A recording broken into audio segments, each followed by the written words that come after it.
Hi అండి. ఈ project జేకేతన్ అండి. మనకి జేఎన్టీ యూనివర్సిటీకి ఆపోజిట్ లో మనకి ఏదైతే సుల్తాన్పూర్ లో జేఎన్టీ యూనివర్సిటీ కొత్త స్టార్ట్ అయిందో 250 ఏకర్స్ లో దాని ఆపోజిట్ లో వెంచర్ అండి ఇది. అది ఎదురుగుండా కనపడుతున్న కాంపౌండ్ వాళ్ళకి మనకి జేఎన్టీ కాంపౌండ్ వాళ్ళ అది. మొత్తం ఇప్పుడు మనకి ఇంజనీరింగ్ అంతా కూడా ఇక్కడ షిఫ్ట్ అయిందండి. ఇప్పుడు రేపు సైన్స్ అండ్ టెక్నాలజీస్ కి సంబంధించిన విభాగాలను కూడా ఇక్కడ తీసుకొస్తున్నారు.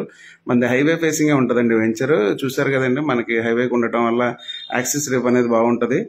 డెవలప్మెంట్స్ వైజ్ కూడా బాగా చేస్తుందండి. DTCP and RERA approval project ఇది. మనకి శివంపేటకి ఆనుకొని ఉంటుందండి. శివంపేటలో మనకి ఏంటంటే regional ring road junction 80 acres లో వస్తుందండి. దానివల్ల మనకి రేపు ఇది మంచి ప్రయారిటీ అవుతుంది. మనం ఇప్పుడు ఇన్వెస్ట్మెంట్ చేసుకుంటే రేపు ఫ్యూచర్ కి చాలా బాగుంటుందండి. ఇది పర్ఫెక్ట్ ప్రాజెక్ట్ అండి ఇన్వెస్ట్మెంట్ చేయడానికి. మీకు ఏదైనా డీటెయిల్స్ కావాలంటే నాకు ఫోన్ చేయండి ఫ్రెండ్స్, నేను మాట్లాడతాను. ఇంకోటి ఏంటంటేనండి, ఇది హైవే ఫేసింగ్ ఉండటం వల్ల రేపన్న రోజు మనం ఏదైనా కన్స్ట్రక్షన్స్ చేసుకోవడానికి కూడా మనకి చాలా బాగా యూటిలైజ్ అవుతుంది. జేఎన్టీ ఆపోజిట్ లో ఉండటం వల్ల ఫ్యూచర్